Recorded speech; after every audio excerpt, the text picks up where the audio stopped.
This is sort of at a high level where I think we are based on the evidence and data. So on the right-hand side, you will see the conditions, governance, finances, facilities, legislation, and transition plan.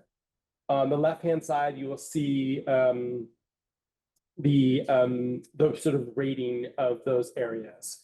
And so in order for an area to be in green, the evidence and data has to suggest that we are meeting or exceeding that expectation. If it's in yellow, it means we're approaching the expectation. And all signs suggest that by, midwinter, early winter, we could achieve that goal. Red is where we identify that we are not meeting the expectation, and there's concern about whether or not we can meet that by early winter, and gray and signals not yet started.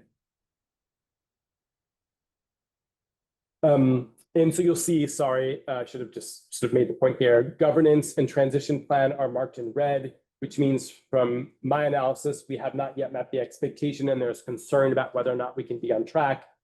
We have made dramatic improvements from my perspective in finances and facilities. If you had told me based on how we started the school year that we would be in yellow for finances and funding, I would not have believed that to be true. And I want to thank and applaud the city for their efforts in those two areas. Let me take you through each one of these. I think I've kind of made this point, so I won't belabor it, but our perspective is that we are returning PPSD when we return to local control to the school board. And so this piece around governance is particularly important to us. We will continue to provide support to the board. I meet weekly with the board leadership.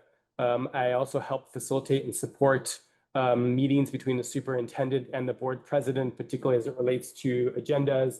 The commissioner has continued to provide support from her position, as well as other members of the RIDE team. So just know that we are actively supporting in any way that we can.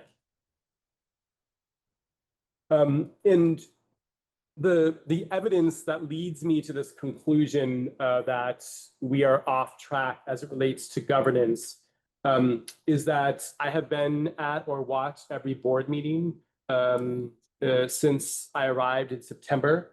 This new board was their first formal meeting was February 26, 2025. And there has been 0% of the time focused on student outcomes.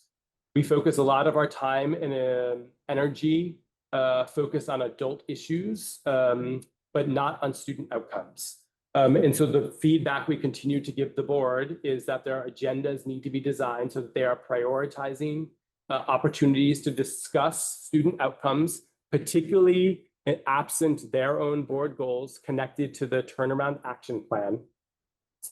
And I know that the PPSD team is prepared to do it because the commissioner and the RIDE team and I see them weekly come in here with data that is ready to be presented to the board that would give them, I think, rich and robust discussions about how students are doing and ways that they can think about they might want to make investments from their position as a board or other things that they want, investments that they would like to see happen in PPSD based on what the data is telling them.